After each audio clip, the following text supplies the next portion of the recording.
Don Felder, former guitarist for Eagles, has finally broken his silence about his former bandmate Joe Walsh. Touching on their struggles with substance use, personal loss, controversies, their time in the band, and the complex nature of their relationship. The contrasting guitar styles of Walsh and Felder helped shape the Eagles' iconic sound. Felder's structured, disciplined approach balanced against Walsh's wild, bluesy spontaneity. Yet behind the music, tensions brewed. Felder's departure from the band created a rift, especially as Walsh's carefree, party-loving lifestyle clashed with Felder's more introverted, focused personality.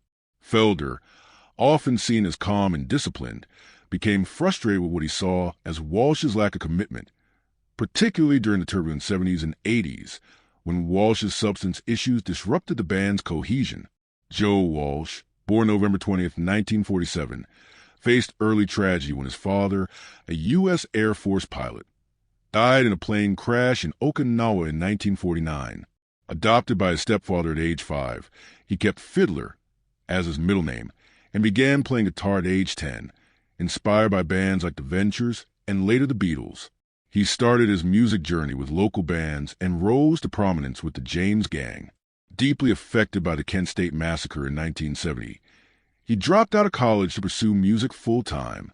Walsh's career includes 12 solo studio albums, multiple live and compilation albums, and work with various bands, including James Gang, Barnstorm, and Eagles. After leaving James Gang in 1972, Walsh formed Barnstorm, but their work was marketed as his solo material. By 1975, he was invited to join the Eagles, replacing Bernie Leadon. His first album with the band, Hotel California, was a landmark success.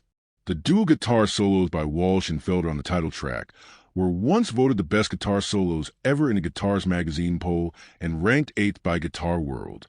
Despite initial doubts, particularly from Don Henley, about Walsh's wild persona, his hard rock energy contributed significantly to the Eagles' evolution.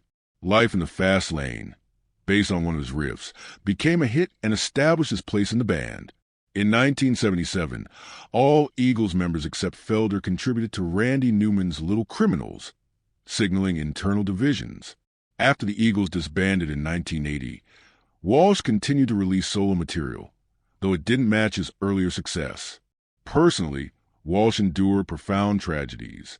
He married 5 times, including to Margie Walsh in the 60s, Stephanie Rhodes in the 70s, and finally to Marjorie Bach in 2008, sister of Barbara Bach and sister-in-law to Ringo Starr. One of his most heartbreaking experiences was the death of his daughter, Emma, born April 29, 1971, who died at just 3 years old in a car crash en route to nursery school. Her passing devastated Walsh. He memorialized her with a fountain and plaque at North Boulder Park in Colorado.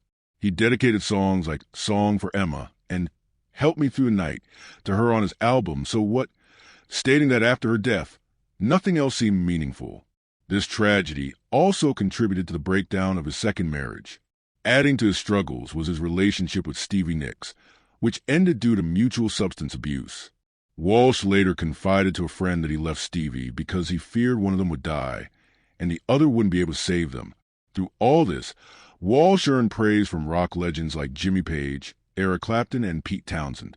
He was ranked 54th on Rolling Stone's list of the 100 greatest guitarists of all time in 2011.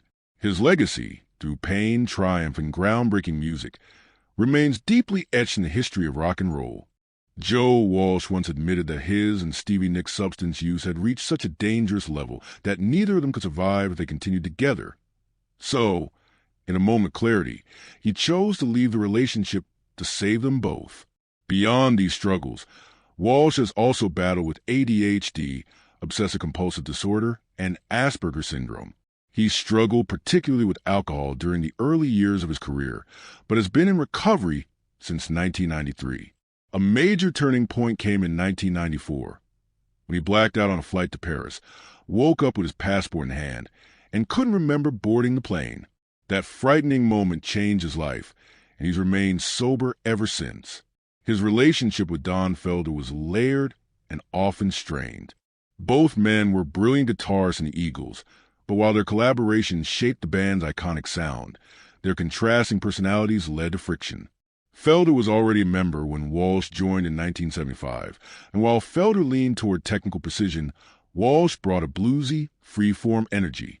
Together, they created intricate guitar work, most notably the legendary solo on Hotel California, but their dynamic was tense behind the scenes. Felder recalled the beauty of their unspoken understanding during performances, where one would step back while the other took the lead, a give-and-take rhythm that couldn't be taught, only felt.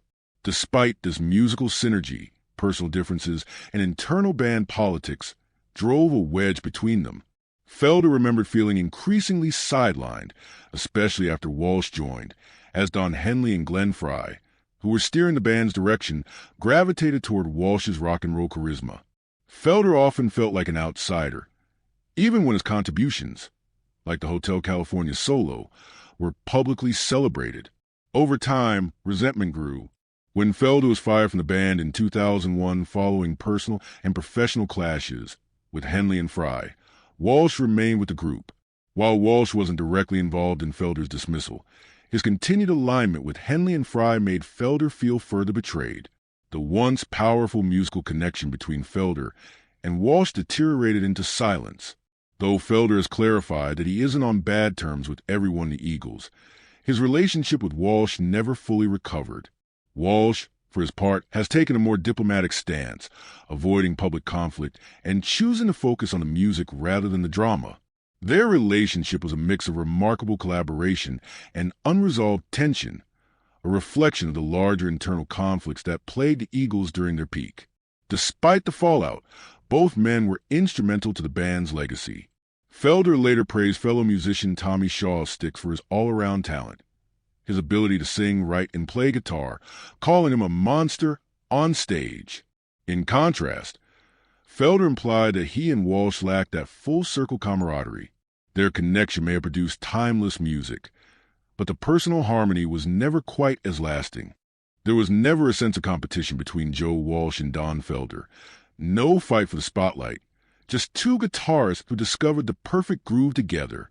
Their musical partnership was built on mutual respect and shared understanding, gracefully allowing one another to step forward or fall back in the rhythm of a song. It was never about proving who was better. It was a fun, creative challenge. Walsh would play something wild, and Felder would try to top it, not out of rivalry but out of inspiration. At times, Walsh's struggles with substance use caused setbacks, and Felder, showing his deep care, once had to drive him to rehab. They were close.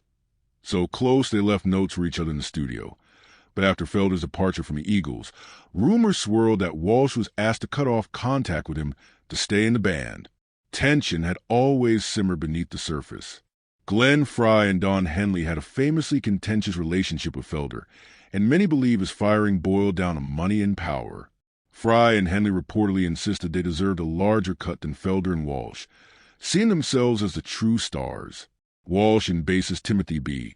Schmidt accepted their roles as hired hands, willing to support the dream without demanding more. But Felder, having been with the band since their third album, believed he had earned more, and he wasn't wrong. Still, the Eagles were always under Henley and Frey's control. When the band reunited in 1994 for the Hell Freezes Over tour, Felder was part of it, until he questioned the financial arrangement again. This time, it cost him his place. He sued for wrongful termination and breach of contract, eventually settling out of court. Felder later explained that everything in the band revolved around Don and Glenn. They owned it, they controlled it, and they paid themselves the most. Even after all these years, Felder could still feel the anger and venom, especially from Glenn Frey. When the band celebrated its history with reunion tours, Bernie Leadon was welcomed back, and Randy Meisner, though too ill to perform, was honored. But Felder wasn't even invited. Still, he found some joy in watching old footage, laughing at how skinny they were and how long their hair used to be. Outside the Eagles, Felder continued to tour and record with legends like the Bee Gees, Diana Ross, and Stevie Nicks, and he even scored a hit in 1981 with the title song for the cult film Heavy Metal, a track that could have appeared on the Eagles' last pre-breakup record if not for the band's rigid songwriting rules. In the Eagles, Felder said everything had to fit inside the Eagles' world. Anything outside of it didn't belong.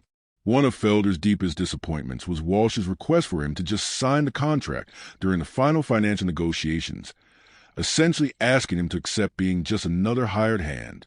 That was the last conversation they ever had. Felder didn't contribute to the band's next album, and many fans believe the music would have been stronger had he been involved. Behind the scenes, Felder tried to negotiate for better terms, but Walsh, perhaps weary of conflict, urged him to give in. Walsh always had a way of getting along with the band's leadership, while Felder never trusted them. Since Felder's departure, many have speculated that Walsh might have signed an agreement barring him from working or even socializing with Felder, possibly because Felder was seen as a traitor. It's tragic, because together, Walsh and Felder had remarkable on-stage chemistry. They created some of the greatest rock music in history. Separating such a powerful creative duo remains one of rock's great losses. For Felder, the most painful part is that Joe Walsh never stood up for himself, or for their friendship. Felder's revelations about Walsh are both heartbreaking and enlightening, offering insight into the emotional toll behind the music. Walsh's life has been marked by tragedy, from the death of his father when he was a child, to the devastating loss of his 3-year-old daughter in a car crash, to the heartbreak of multiple failed marriages. His battles with substance use, lack of confidence, and personal demons not only shaped his life, but also affected his relationship with Felder.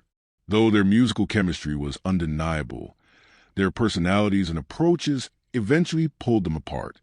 Even when things seemed to improve, Felder's firing from the Eagles left a deep scar, and Walsh's choice to remain in the band ultimately widened the gap between them. Their story is a powerful reminder of how even the strongest musical partnerships can be undone by personal struggles and industry politics. If you enjoyed this video, don't forget to like, subscribe, and click the next video shown on your screen.